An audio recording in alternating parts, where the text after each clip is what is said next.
महाराष्ट्र, राजस्थान, गुजरात, हरियाणा और उत्तर प्रदेश के truck driver protest कर रहे हैं एक नए लॉ के खिलाफ जिसका नाम है hit and run. After new rules were suggested, which would result in up to 10 years in jail in hit and run cases. Truck drivers are staging protest in Maharashtra, Rajasthan, Gujarat, Haryana and Uttar Pradesh against the revamped law.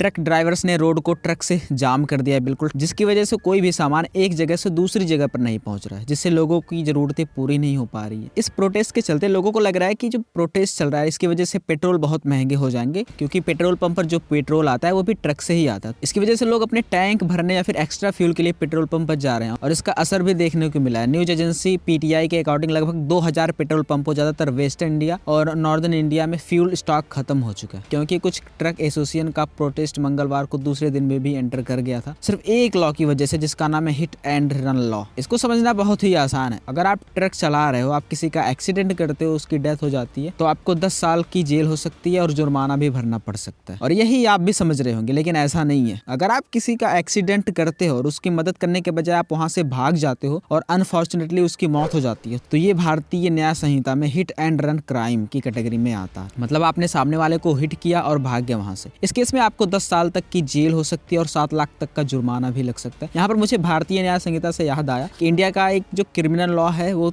Change हो चुके हैं, जो IPC है यानी कि Indian penal code, code of criminal procedure और evidence act, इन दोनों को रिप्लेस कर दिया है। गवर्नमेंट का कहना है कि ये तीनों जो लॉ है वो ब्रिटिशर्स के लॉ है, इनको ब्रिटिशर्स ने बनाया था। अब इन तीनों की जगह पर 3 और नए लॉ आए हैं। जो पहला लॉ है वो भारतीय न्याय संहिता है, इसने आईपीसी को रिप्लेस किया है। और जो दूसरा लॉ है वो भारतीय नागरिक सुरक्षा संहिता है यानी कि BNSS, इसने सीआरपीसी को रिप्लेस किया है। और जो तीसरा लॉ है वो है भारतीय साक्ष्य बिल, इसने एविडेंस एक्ट को रिप्लेस किया है। इन चेंजेस को याद रखना बहुत जरूरी है, आपके लिए काम आ सकते। तो आप इस टॉपिक पे आते हैं। ये जो हिट एंड रन लॉ है इसको हम 2 कैटेगरी में डिवाइड करते हैं।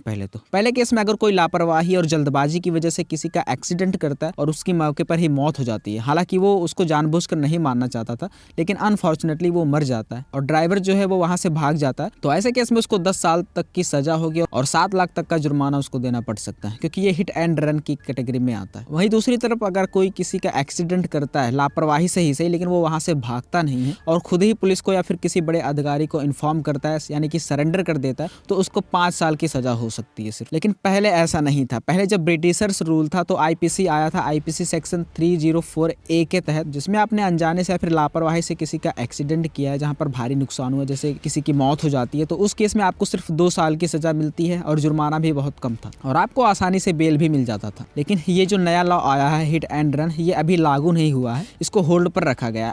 सरकार ये बताना चाहती है कि ये नए कानून एवं प्रावधान अभी लागू नहीं हुए हैं। हम ये भी बताना चाहते हैं कि भारतीय न्याय संहिता की धारा 106(2) को लागू करने से पहले all India motor transport Congress से विचार विमर्श करने के बाद ही निर्णय लिया जाएगा।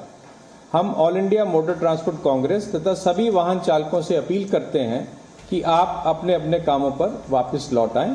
धन्यवाद। All India motor transport Congress यानी कि AIMTC, इनके मेंबर्स के साथ बैठक करने के बाद गृह मंत्रालय ने कहा कि उन्होंने ट्रक चालकों की चिंताओं के बारे में सोचा है। AIMTC यानी कि all India motor transport Congress, ये एक नॉन पॉलिटिकल और नॉन प्रॉफिट ऑर्गेनाइजेशन है। ये इंडियन ट्रांसपोर्ट को रिप्रेजेंट करता है और बिना इसकी सहमति के ये जो कानून है हिट एंड रन वाला, ये लागू नहीं होगा। और अगर ये कानून लागू भी होता है तो भी इसके सामने बहुत सारे चैलेंजेस है। जैसे किसी ने किसी का एक्सीडेंट किया और वह उसकी हेल्प करने के लिए जाता है, लेकिन पब्लिक गुस्से में उसको पीट देती है, कई बार ऐसा होता है, तो ड्राइवर्स डर की वजह से उनको भागना पड़ता है। और अगर आप भागते हो तो 10 साल की सजा मिलती है। मतलब अगर आप हेल्प करना चाहते हो तो पब्लिक आपको पीटेगी और अगर आप भाग रहे हो तो आपको 10 साल की सजा मिलेगी। भले ही ड्राइवर की गलती ना हो, लेकिन हम इंडियंस का ये माइंडसेट है, अगर बड़ी गाड़ी छोटी गाड़ी के साथ एक्सीडेंट हुआ है तो गलती बड़ी गाड़ी वाले की ही होती है। ये वीडियो आप देखो जिसमें गाड़ी के पीछे कोई बड़ी गाड़ी ही है। जिस तरीके से ये बाइक वाला बाइक चला रहा है, अगर इसका एक्सीडेंट होता है तो गलती बड़ी गाड़ी वाले की ही दी जाएगी। और ये एक चैलेंज है इस नए लॉ के खिलाफ। एक और वीडियो आप देख सकते हो जिसमें एक इंसान खुद ही ट्रक के नीचे आ जाता है। और अब आप ही बताओ कि इस ट्रक वाले की क्या गलती है, क्या इसको 10 साल की सजा मिलनी चाहिए? और ये एक वीडियो और आप देख सकते हो। ऐसा नहीं है कि ट्रक वाले एक्सीडेंट करते नहीं है। भारत में हर साल ट्रक एक्सीडेंट में लगभग 12 से 15 हजार लोग मारे जाते। ये 2021 का डेटा आप देख सकते हो। और ट्रक एक्सीडेंट में मरने वालों में सबसे ज्यादा जो संख्या है वो पैदल चलने वाले लोगों की है, मोटरसाइकिल वालों की है और कार वालों की भी है। उसके बाद इसमें ड्राइवर की लापरवाही भी होती है, जैसे कि ज्यादा स्पीड से गाड़ी चलाना,